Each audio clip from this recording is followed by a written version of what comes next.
नमस्कार, स्वागत है आप सभी का शिक्षा सर्टिफिकेट्स यूट्यूब चैनल में।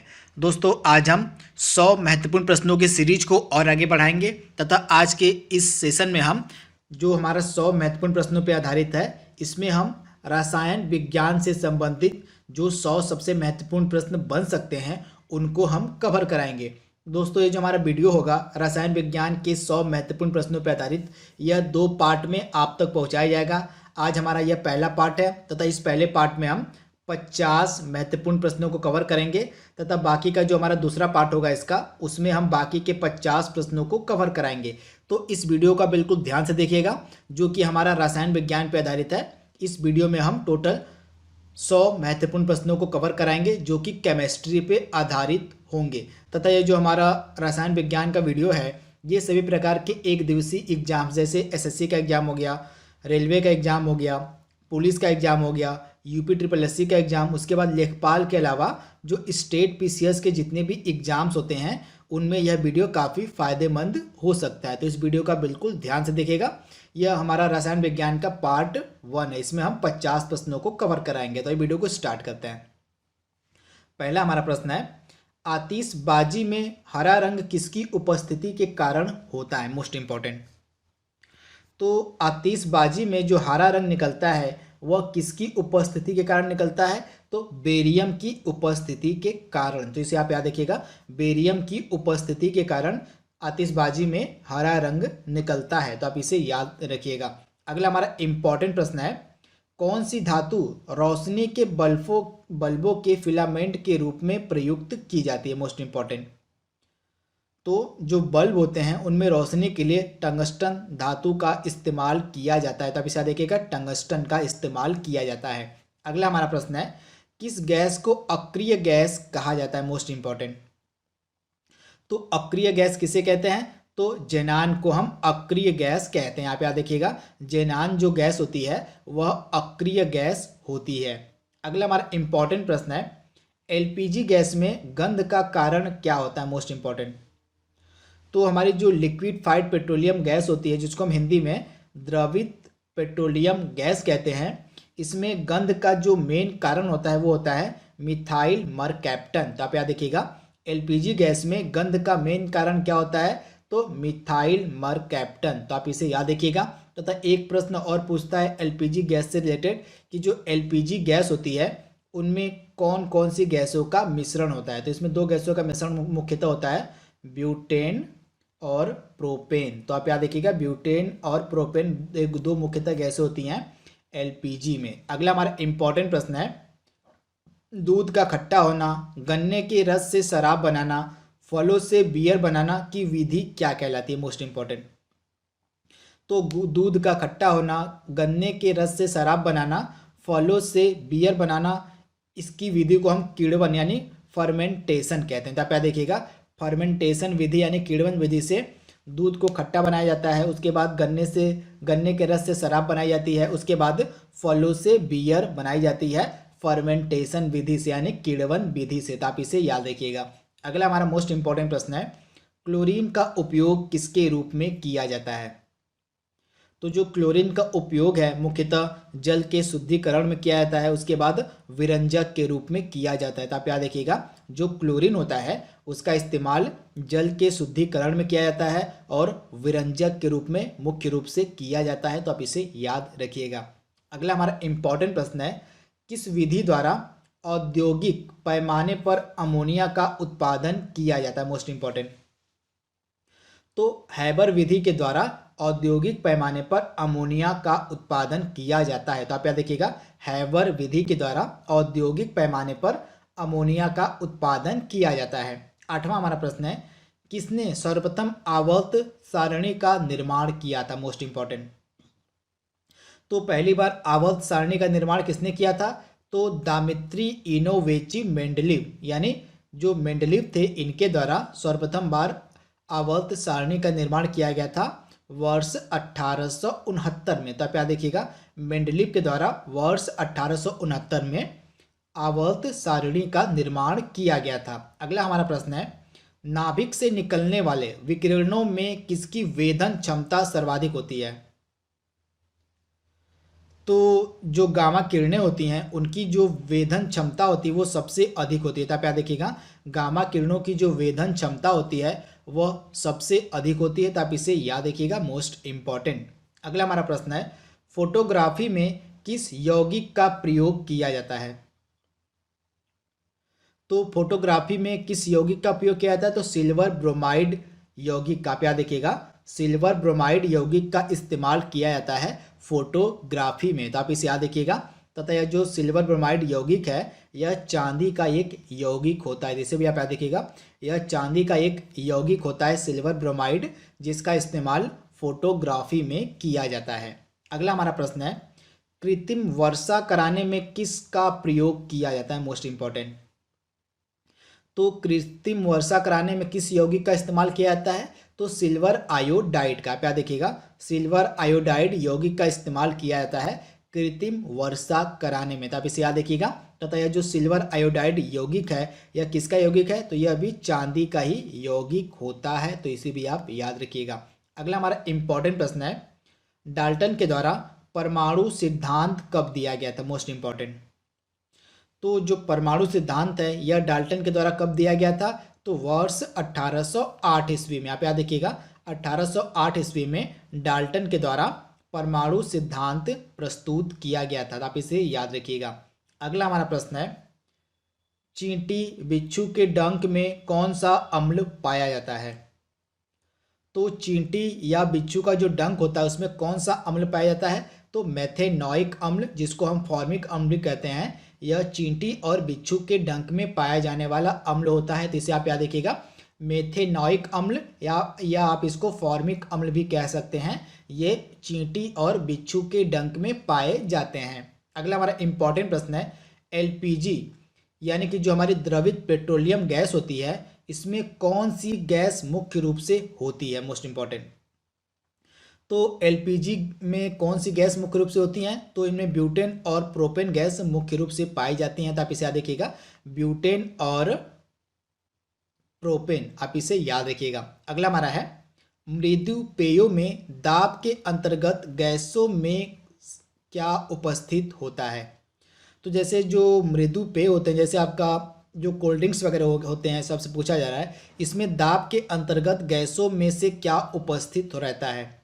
तो CO2 का इस्तेमाल किया जाता है दाब के लिए मृदु पेयों में। तो आप इसे याद देखिएगा, जो पेय पदार्थ होते हैं जैसे आपका जो कोल्ड ड्रिंक्स वगैरह हो गया आपका, इसमें दाब के अंतर्गत दाब के लिए यानी प्रेशर के लिए कौन सी गैस का इस्तेमाल किया जाता है? तो कार्बन डाइऑक्साइड का। तो इसे आप याद रखिएगा।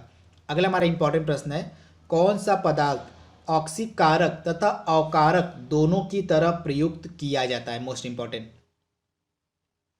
तो सोडियम नाइट्राइट। आप याद देखिएगा, यह जो सोडियम नाइट्राइट है इसका उपयोग ऑक्सीकारक तथा अकारक दोनों के रूप में किया जाता है। तो आप इसे याद रखिएगा, सोडियम नाइट्राइट का जो इस्तेमाल है यह ऑक्सीकारक और अकारक दोनों के रूप में किया जाता है। अगला हमारा प्रश्न है, रॉकेट के ईंधन के रूप में किसका इस्तेमाल किया जाता है? Most important. तो रॉकेट के ईंधन के रूप में किसका इस्तेमाल किया जाता है? तो रॉकेट के ईंधन के रूप में इस्तेमाल किया जाता है हाइड्रोजन का। आप इसे याद रखिएगा, हाइड्रोजन का इस्तेमाल जो है रॉकेट के ईंधन के रूप में किया जाता है। अगला हमारा इंपॉर्टेंट प्रश्न है, भविष्य का ईंधन किसे कहा जाता है? Most important. तो भविष्य का जो ईंधन है वह कहा जाता है हाइड्रोजन को। तो इसे भी आप याद रखिएगा, हाइड्रोजन को भविष्य का ईंधन कहा जाता है। एक चीज़ और आप याद रखिएगा, जो नाइट्रोजन गैस होती है, नाइट्रोजन गैस का जो इस्तेमाल है वो वायुयान जो एरोप्लेन होते हैं उनके टायरों में भरी जाती है। ऐसे आप याद रखिएगा, वायुयान के टायरों में जो एरोप्लेन होते हैं उनके टायरों में नाइट्रोजन गैस भरी जाती है। तो इसे भी आप याद रखिएगा, ये कई बार एग्जाम में पूछा गया प्रश्न है कि जो वायुयान के टायर होते हैं उसमें कौन सी गैस भरी जाती है? तो नाइट्रोजन गैस भरी जाती है वायुयान के टायर में। तो इसे आप याद रखिएगा। अगला हमारा प्रश्न है, सोडियम को केरोसिन तेल में डुबोकर क्यों रखा जाता है? Most important. तो जो सोडियम होता है उसको केरोसिन में डुबोकर क्यों रखा जाता है? तो यह जो सोडियम होता है यह बहुत ही अधिक सक्रिय धातु होता है। आप इसे याद रखिएगा, यह बहुत ही अधिक सक्रिय धातु होता है जो वायु में उपस्थित ऑक्सीजन से क्रिया करके सोडियम ऑक्साइड बनाता है। तथा इसको अगर आप वायु में यानी मतलब एटमॉस्फेयर में इसको अगर आप खुला छोड़ देते हैं तो खुला छोड़ देने पर यह आग पकड़ लेता है। इसी कारण इसको जो है मिट्टी के तेल में डुबो कर रखा जाता है। तो इसे आप याद रखिएगा, जो सोडियम धातु होता है वह बहुत ही ज़्यादा सक्रिय धातु होता है, जिसको अगर हम वातावरण में खुला छोड़ देते हैं तो वह ऑक्सीजन के साथ क्रिया करके आग पकड़ लेता है। इसी कारण से इसको केरोसिन में डुबाकर रखा जाता है। तो इसे आप याद रखिएगा। अगला हमारा प्रश्न है, कौन सा सक्रिय पदार्थ क्षय होने के पश्चात सीसा में अंतिम रूप से बदल जाते हैं? तो जितने भी रेडियो एक्टिव पदार्थ होते हैं जितने भी रेडियो एक्टिव पदार्थ होते हैं वो क्षय होने के बाद सीसा में परिवर्तित हो जाते हैं। तो इसे आप याद रखिएगा, जितने भी रेडियो एक्टिव पदार्थ होते हैं वे क्षय होने के बाद सीसा यानी कि लेड में परिवर्तित हो जाते हैं। तो इसे आप याद रखिएगा, मोस्ट इम्पॉर्टेंट। अगला हमारा इंपॉर्टेंट प्रश्न है, किसमें भारी जल का इस्तेमाल, यानी भारी जल को हम D2O से डिनोट करते हैं। आप याद रखिएगा, भारी जल को D2O से हम डिनोट करते हैं। आपसे पूछा जा रहा है कि जो भारी जल होता है उसका इस्तेमाल न्यूट्रॉन की गति को कम करने में किया जाता है, किसमें? तो नाभिकीय रिएक्टरों में। आप इसे याद रखिएगा, नाभिकीय रिएक्टरों में न्यूट्रॉनों की गति को कम करने के लिए भारी जल का इस्तेमाल किया जाता है। तो इसे आप याद रखिएगा, नाभिकीय रिएक्टरों में न्यूट्रॉनों की गति को कम करने के लिए भारी जल का इस्तेमाल किया जाता है। अगला हमारा इंपॉर्टेंट प्रश्न है, किसी गैस का अणु भार उसके वाष्प घनत्व का कितना होता है? तो किसी गैस का अणु भार उसके वाष्प घनत्व का कितना होता है? तो दुगुना होता है। जैसे आप याद रखिएगा, किसी गैस का जो अणु भार होता है वह उसके वाष्प घनत्व का दुगुना होता है। 23वां प्रश्न हमारा है, वनस्पति घी के निर्माण में कौन सी गैस प्रयुक्त की जाती है? Most important. तो वनस्पति गैस के निर्माण में कौन सी गैस का इस्तेमाल किया जाता है? तो हाइड्रोजन गैस का। आप इसे याद रखिएगा, जो हाइड्रोजन गैस होती है उसका इस्तेमाल किया जाता है वनस्पति घी के निर्माण में। 24वां प्रश्न हमारा है, इलेक्ट्रॉन के तरंग प्रकृति की खोज सर्वप्रथम बार किसने की थी? तो इलेक्ट्रॉन के तरंग पद्धति मतलब तरंग प्रकृति का जो खोज है वो सर्वप्रथम बार की गई थी डी ब्रोगली के द्वारा। किसके द्वारा?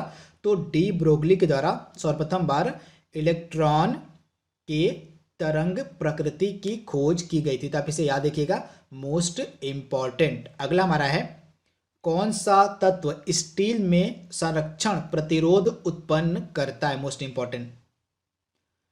तो स्टील की सुरक्षा के लिए किसका इस्तेमाल किया जाता है? कौन से तत्व का? तो निकेल का। आप इसे याद रखिएगा, स्टील को सुरक्षा प्रदान करने के लिए किस तत्व का इस्तेमाल किया जाता है?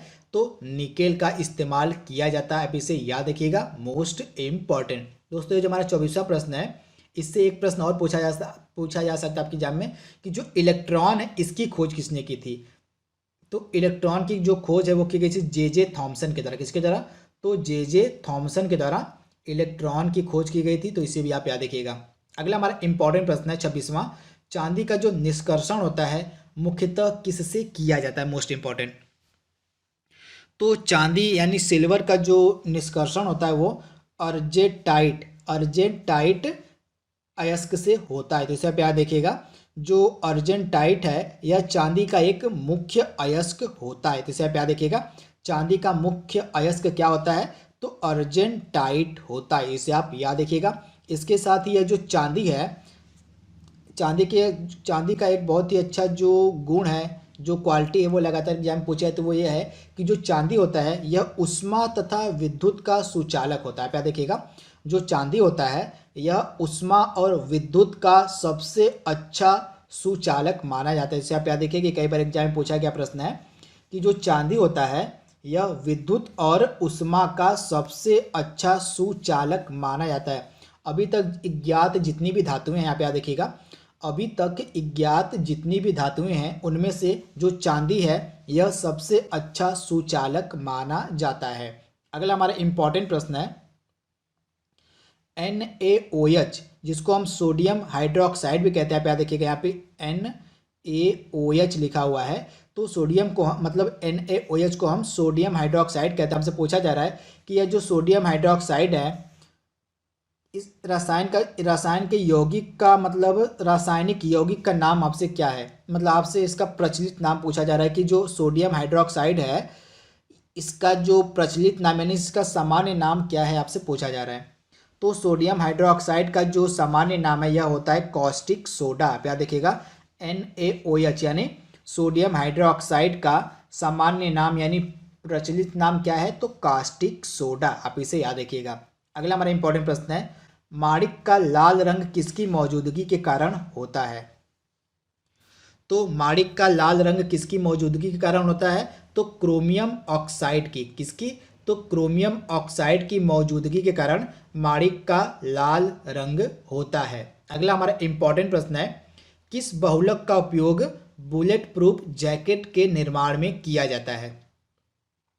तो केवलर। आप यहाँ देखिएगा जो केवलर बहुलक होता है इसका इस्तेमाल किया जाता है बुलेट प्रूफ जैकेट के निर्माण में। तो आप इसे याद देखिएगा, केवलर बहुलक का इस्तेमाल किया जाता है बुलेट प्रूफ जैकेट के निर्माण में। अगला हमारा इंपॉर्टेंट प्रश्न है, कौन सा तत्व ब्रह्मांड में सबसे अधिक मात्रा में उपलब्ध है। तो हाइड्रोजन इसका राइट आंसर हो जाएगा। जो हाइड्रोजन है यह सर्वाधिक मात्रा में पाया जाता है पूरे ब्रह्मांड में। तो आप इसे याद रखिएगा, हाइड्रोजन। अगला हमारा इंपॉर्टेंट प्रश्न है, आधुनिक आवर्त सारणी में तत्वों के वर्गीकरण का मूल आधार क्या होता है। तो जो हमारी आधुनिक आवर्त सारणी है इसमें तत्वों का जो वर्गीकरण है वह किस आधार पर किया जाता है, तो आप बाहु के सिद्धांत के आधार पर जो आधुनिक आवर्त सारणी के तत्व हैं उनका वर्गीकरण यानी कि क्लासिफिकेशन किया जाता है। अगला हमारा इंपॉर्टेंट प्रश्न है, किसी परमाणु की बाहरी कक्षा में अधिकतम कितने इलेक्ट्रॉन रह सकते हैं। तो किसी परमाणु की बाहरी कक्षा में अधिकतम कितने इलेक्ट्रॉन रह सकते हैं, तो अधिकतम 8 इलेक्ट्रॉन रह सकते हैं किसी परमाणु की बाहरी कक्षा में। आप इसे याद रखिएगा, किसी परमाणु की बाहरी कक्षा में जो अधिकतम इलेक्ट्रॉन रह सकते हैं वो रह सकते हैं 8। अगला हमारा इंपॉर्टेंट प्रश्न है, कोबाल्ट 60 का उपयोग किसके उपचार हेतु किया जाता है। तो कोबाल्ट 60 का जो उपयोग है वो किसके उपचार हेतु किया जाता है, तो रक्त कैंसर यानी कि ल्यूकेमिया के उपचार हेतु कोबाल्ट 60 का इस्तेमाल किया जाता है। पीछे याद देखिएगा, ये लगातार कई बार एग्जाम में पूछा गया प्रश्न है। अगला हमारा इंपॉर्टेंट प्रश्न है, नीला थोथा किसका प्रचलित नाम है। तो नीला थोथा किसका प्रचलित नाम है, तो कॉपर सल्फेट का। किसका, तो कॉपर सल्फेट का प्रचलित नाम है नीला थोथा। अगला हमारा इंपॉर्टेंट प्रश्न है, नाखून पॉलिश हटाने के लिए किस यौगिक या तत्व का इस्तेमाल किया जाता है। तो नाखून पॉलिश हटाने के लिए किस यौगिक या तत्व का इस्तेमाल किया जाता है, तो एसीटोन। आप इसे याद रखिएगा, एसीटोन यौगिक का इस्तेमाल किया जाता है नाखून पॉलिश को हटाने के लिए, एसीटोन। आप इसे याद रखिएगा। अगला हमारा प्रश्न है, किस पदार्थ के लगाने से कटे स्थान से रक्त का बहना रुक जाता है। तो फेरिक क्लोराइड। आप इसे याद रखिएगा, फेरिक क्लोराइड के लगाने से जो कटे स्थान से रक्त बहता है वह रुक जाता है। तो इसे आप याद रखिएगा, फेरिक क्लोराइड। अगला हमारा इंपॉर्टेंट प्रश्न है, ऐसे पदार्थ जो गर्म करने पर ठोस अवस्था से सीधे गैसीय अवस्था में परिवर्तित हो जाते हैं, तो इस प्रक्रिया को क्या कहा जाता है। तो ऊर्ध्वपातन यानी कि सब्लिमेशन यह जो प्रक्रिया होती है इसमें कोई पदार्थ गर्म करने पर ठोस अवस्था से सीधे गैसीय अवस्था में परिवर्तित हो जाता है। तो यह प्रक्रिया क्या कहलाती है, ऊर्ध्वपातन यानी सब्लिमेशन। अगला हमारा इंपॉर्टेंट प्रश्न है, ट्रांजिस्टर बनाने में मतलब किसका इस्तेमाल किया जाता है।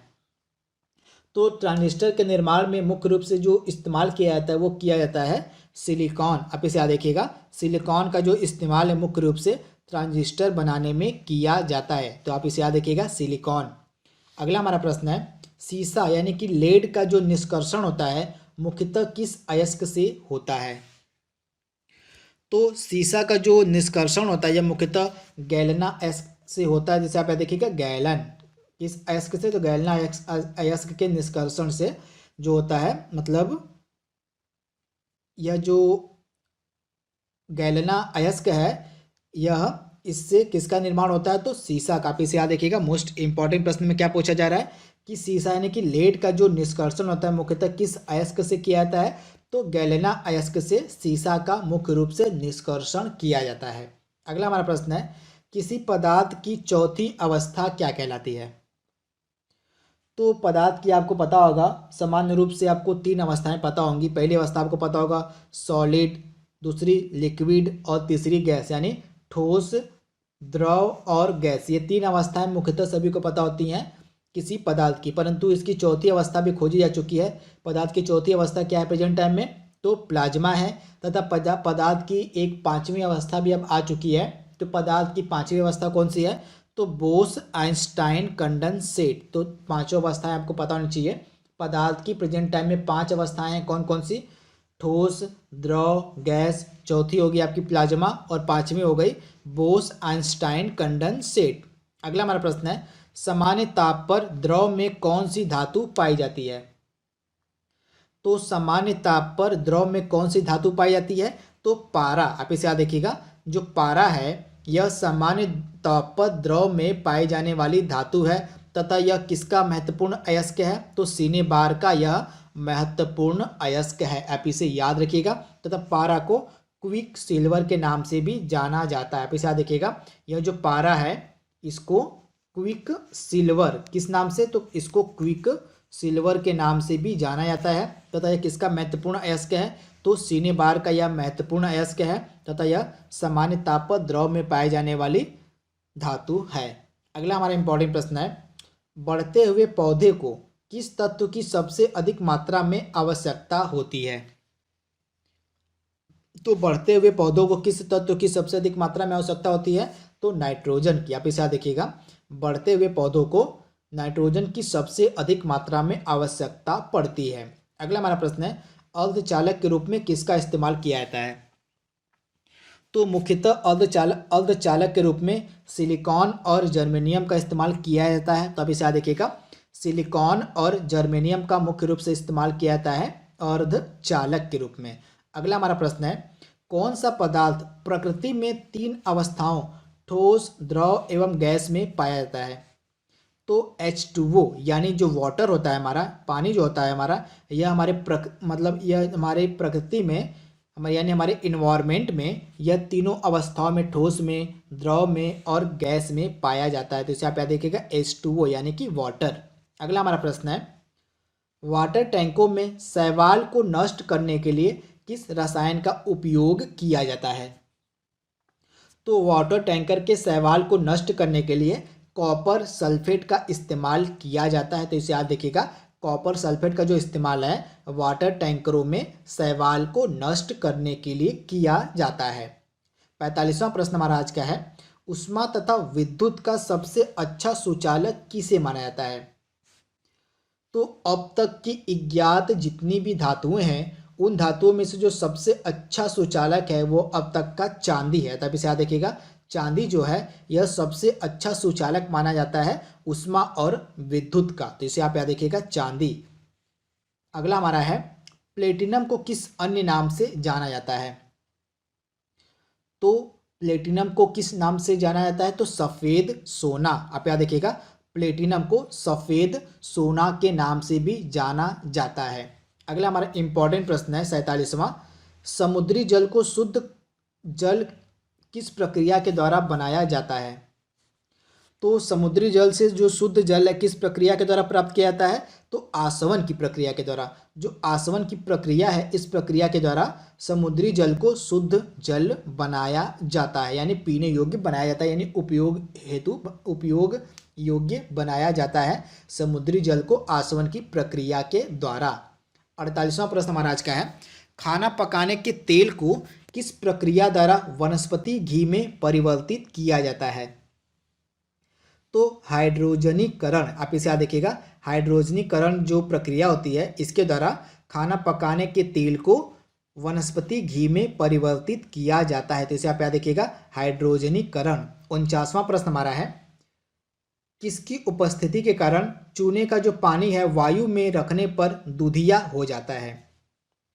तो कार्बन डाइऑक्साइड। आप इसे याद देखिएगा, कार्बन डाइऑक्साइड की उपस्थिति के कारण चूने का जो पानी होता है वायु में रखने पर दूधिया हो जाता है, जिसे आप याद रखें कार्बन डाइऑक्साइड के कारण।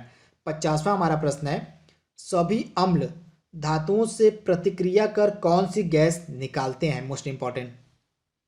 तो जितने भी अम्ल होते हैं धातुओं से प्रतिक्रिया करके हाइड्रोजन गैस निकालते हैं। तो इसे याद रखिएगा, जितने भी अम्ल होते हैं वे धातुओं से प्रतिक्रिया करके हाइड्रोजन गैस निकालते हैं। आज का हमारा लास्ट प्रश्न है, राजस्थान स्थित जो जावर की खान है किस खनिज के लिए प्रसिद्ध है? तो राजस्थान स्थित जो जावर की खान है यह जस्ता के लिए प्रसिद्ध है पूरे भारत में, जिसे आप याद रखिएगा जस्ता के लिए। तो दोस्तों हमने यहाँ पे पार्ट 1 जो कि हमारा रसायन विज्ञान पर आधारित था, पार्ट 1 में हमने टोटल 50 प्रश्नों को कवर कर लिया है। बाकी का जो हमारा जो पार्ट 2 होगा उसको हम कल प्रस्तुत करेंगे तथा उस पार्ट में हम टोटल बाकी के 50 प्रश्नों को कवर कराएंगे रसायन विज्ञान से संबंधित। तो आज के लिए बस इतना ही। Thank you, thanks for watching, thank you. Hello friends, जैसा कि मैं आपको रोज़ प्रमोशनल वीडियोस में बता रहा हूँ कि अनअकैडमी के सब्सक्रिप्शन जो हैं वो महंगे होने वाले हैं। तो मैं यही आपसे कहूँगा कि अगर आप सब्सक्रिप्शन लेने के मूड में हैं, अगर आप सब्सक्रिप्शन लेने के लिए प्रिपेयर्ड हैं, जो कि आपके ग्रुप डी के अब एग्जामिनेशंस हैं प्लस एसएससी के एग्जामिनेशंस हैं आपके, तो ज़रूर आप एसएससी कैटेगरी में जाके सब्सक्रिप्शन ले सकते हैं, जहाँ कि आप देख रहे हैं कि प्राइसेस जो है जल्दी बढ़ने वाले हैं और प्लस अभी आपको एक्स्ट्रा डिस्काउंट्स भी चल रहा है जिसके बारे में हम बताएंगे। तो जल्दी से सब्सक्रिप्शन ले लीजिए। बेनिफिट्स क्या क्या मिलेंगे कि आपको डाउट क्लियरिंग सेशंस को प्रायोरिटीज़ दी गई हैं, वो आपको मिल जाएंगे, लाइव सेशंस मिल जाएंगे, लाइव क्लासेस मिल जाएंगे, इंटरेक्टिव क्लासेस जिसमें मेरी भी क्लासेस दिखती हैं। कोड यूज़ करना पड़ेगा आपको wimlace@14, ठीक है, wimlace@14। जैसे ही कोड यूज़ करेंगे तो आपको क्या होगा, यहाँ पे 20% ऑफ अभी मिल जाएगा, प्लस अप टू 10% तक ऑफ जो है वो कॉइन से भी मिल जाएगा। तो अप्रॉक्स 20 to 30% तक ऑफ पा सकते हैं। तो जल्दी ही प्राइजेस बढ़ने वाले हैं। मैं आपसे यही कहूँगा जल्दी से सब्सक्रिप्शन ले ले, ताकि ज़्यादा से ज़्यादा क्लासेस का और कम पैसे में आप इसका फ़ायदा उठा सकें। प्लस अभी देखिए मैंने बताया कि 29 जुलाई तक अगर आप सब्सक्रिप्शन लेते हैं तो 20% का आपको ऑफ भी मिल जाएगा, डिस्काउंट भी मिल जाएगा। कोड या क्या यूज़ करना है, कोड वही यूज़ करना है VIMLESH, ठीक है, wimlace@14। इस कोड को यूज़ करके आप सब्सक्रिप्शंस में ऑफ पा सकते हैं। ध्यान रखिएगा, wimlace@14 कोड को यूज़ करके आप सब्सक्रिप्शन में 20% का ऑफ पा सकते हैं और प्राइजेस आपके जो बढ़ने वाले हैं उससे भी आपको रियायत मिल सकती है। तो उम्मीद करता हूं दोस्तों आप जल्दी से सब्सक्रिप्शन ले लेंगे। अगर आप उसके इंटरेस्टेड होंगे तो जरूर सब्सक्रिप्शन ले लेंगे। Thank you so much. चलिए मिलते हैं हम आपको लाइव क्लास में।